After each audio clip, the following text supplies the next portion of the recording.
Alors comme ça, Nintendo ferait des jeux enfantins, racontant souvent des histoires de princes sauvant leur princesse. Qu'à cela tienne, je vais vous raconter une histoire macabre et lugubre qui risque de vous faire frissonner de peur. Bienvenue sur une théorie de Luigi's Mansion, que je vous offre aujourd'hui parce que Nintendo a enfin annoncé un épisode 3 pour 2019 sur Nintendo Switch. Et il faut savoir que Luigi's Mansion est un petit peu mon plaisir coupable. Alors voici une théorie que je peaufine depuis pas mal de temps, rien que pour vous.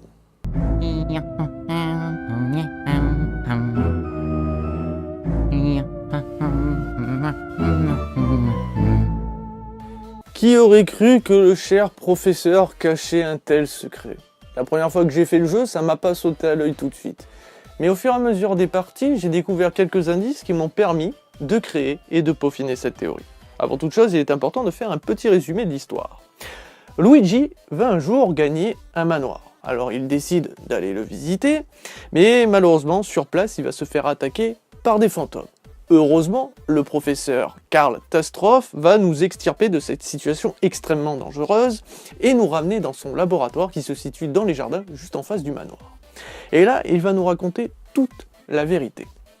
Le professeur, en fait, est un chasseur qui étudie et essaye de capturer les fantômes. Il a créé du matériel mais aussi du matériel qui lui permet de les transformer en tableaux pour alimenter sa galerie d'art mort.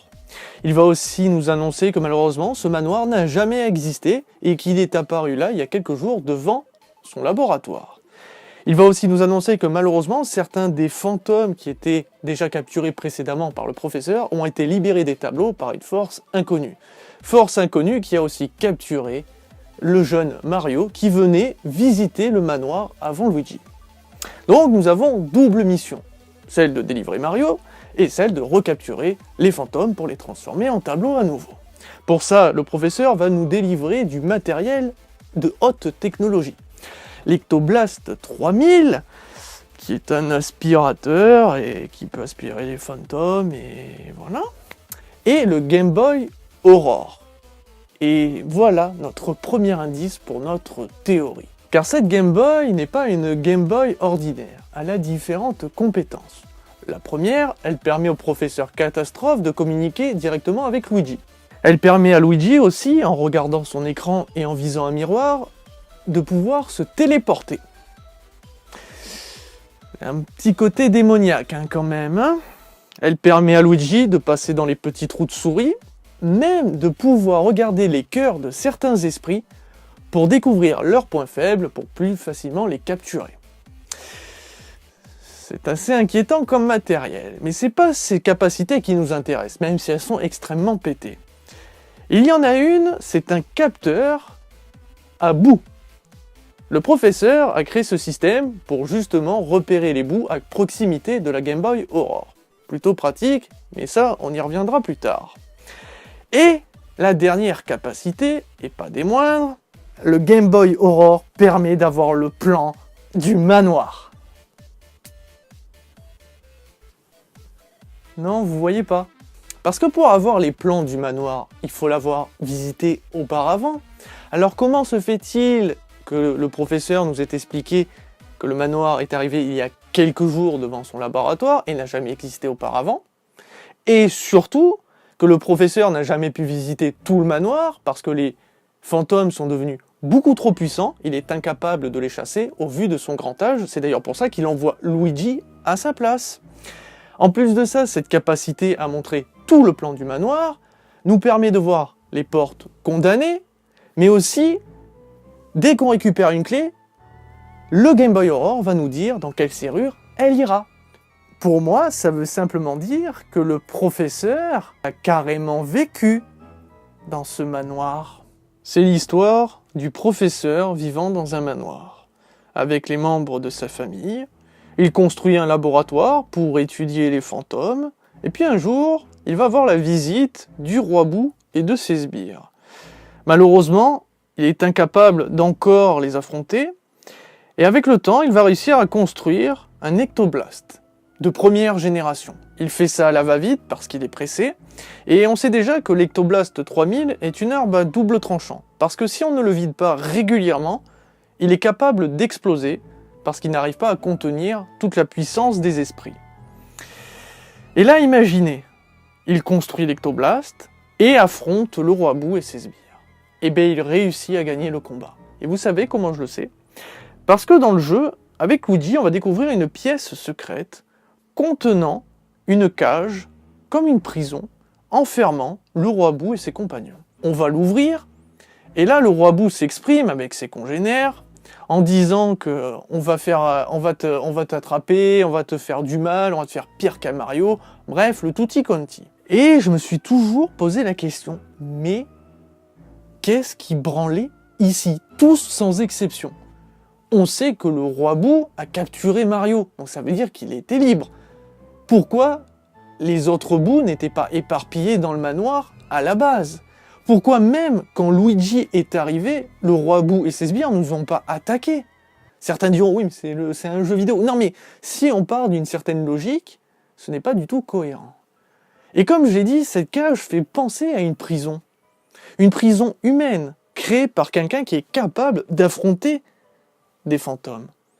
Quelqu'un comme un chasseur de fantômes, prénommé Karl Tastroff. En plus de ça, je vous rappelle que le Game Boy Aurore contient une technologie qui permet de détecter les Boos à proximité. Ce qui veut dire que le professeur les avait déjà affrontés auparavant. On sait aussi que le roi Boo a une haine contre le professeur, c'est d'ailleurs pour ça qu'il a fait apparaître le manoir près de son laboratoire. On sait aussi que c'est le roi Boo qui a envoyé la lettre à Luigi pour que celui-ci vienne dans le manoir. Mais pour quelle raison? Eh bien parce qu'en fait, en réalité, le roi Boo était bel et bien emprisonné dans cette pièce. Mais il est si puissant qu'il est capable d'interagir avec son environnement. Il peut déplacer son manoir là où il veut, il est capable d'interagir avec le monde extérieur en délivrant les esprits des tableaux, ou encore en envoyant du courrier. Et là, il a envoyé cette invitation à Luigi, pas à Mario. Pourquoi? Parce que Luigi, il n'est pas très futé, il est un peu bébête. Et quand il va arriver dans ce manoir, il va le visiter. Et il va, par inadvertance, tomber sur cette pièce et délivrer le roi Boo. Sauf qu'il s'est passé quelque chose qu'ils n'avaient pas prévu dans leur plan diabolique. Mario est venu en premier visiter les lieux. Heureusement, le roi Boo avait déjà délivré des esprits, il avait d'autres fantômes dans son armée, et ils ont pu capturer Mario. Mais il fallait quand même que Luigi intervienne pour arriver à les délivrer. Sauf que malheureusement, il n'avait pas prévu non plus que Luigi soit équipé de l'Ectoblast 3000. Revenons dans le passé. Donc on sait que le professeur a réussi à affronter et à gagner le combat contre le roi Boo et ses compagnons. Son arme explosa sous l'effet du combat et mit le feu au manoir. Tous les êtres humains, tous les membres de la famille du professeur succomba.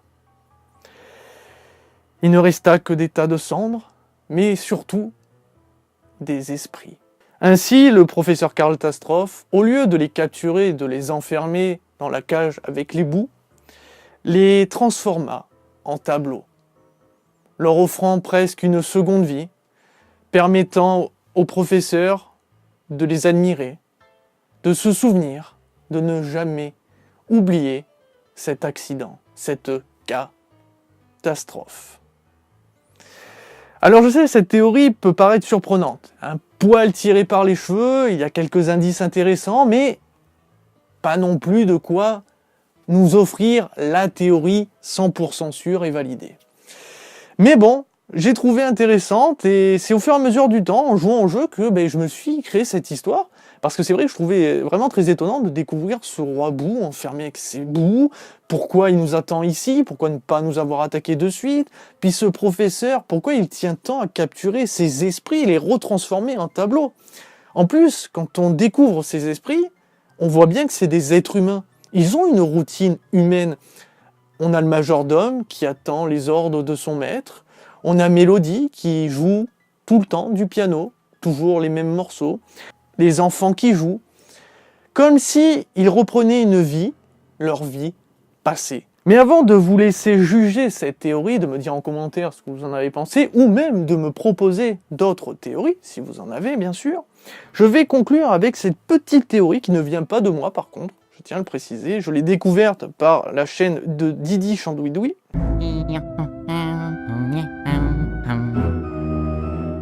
Alors dans l'histoire originale, quand on affronte le roi Boo à la fin du jeu, celui-ci ressuscite, et je dis bien ressuscite, le cadavre de Bowser, littéralement. Ça veut dire que dans l'univers de Luigi's Mansion, Bowser est déjà mort.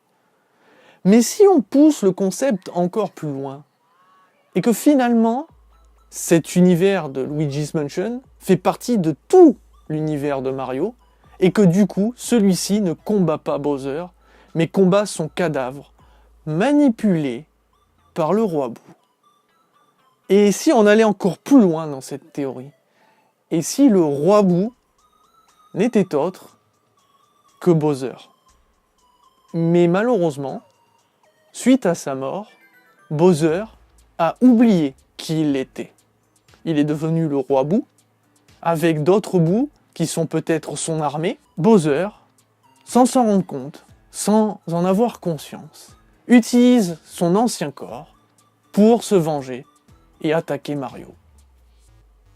Voilà qui conclut les théories sur Luigi's Mansion. J'aurais aimé vous en proposer plus, mais déjà j'en ai une à moi, je suis plutôt content. J'ai dû utiliser celle de d'autres personnes. Je sais peut-être qu'il y en a qui existent. N'hésitez pas à me les dire en commentaire, n'hésitez pas à les partager.